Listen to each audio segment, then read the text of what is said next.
Le Premier ministre thaïlandais en pleine campagne dans le Grand Sud.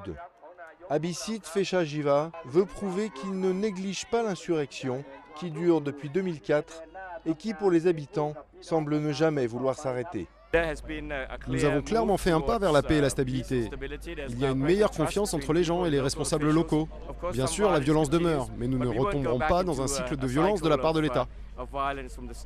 Plus de 4500 personnes ont été tuées dans cette région, soumise à l'état d'urgence depuis 2005. Le gouvernement est accusé de ne pas répondre aux revendications des musulmans, qui représentent 80% des habitants de la région, dans un pays à majorité bouddhiste. Les critiques dénoncent les violences impunies des militaires et le non-respect de l'identité religieuse, linguistique et culturelle de la région. Le frère de cette femme, un bouddhiste, a été tué dans un attentat fin mai.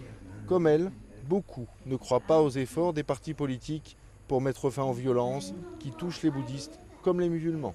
Ils ne parlent pas vraiment de comment pacifier la situation. On dirait qu'ils ne peuvent pas le faire, qu'ils ne peuvent pas régler le problème. Ce candidat de l'opposition demande aux écoliers de convaincre leurs parents de voter pour lui.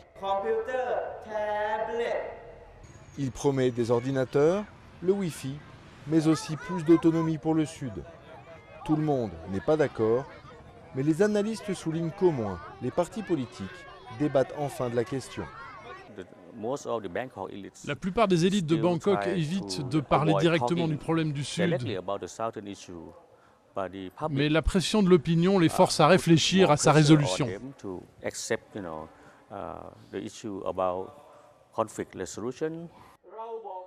La fin du conflit n'est pas pour tout de suite, mais les habitants du Grand Sud vont vite savoir si les hommes politiques sont sérieux dans leurs engagements ou si, après le scrutin, le problème retombera dans les oubliettes de la capitale.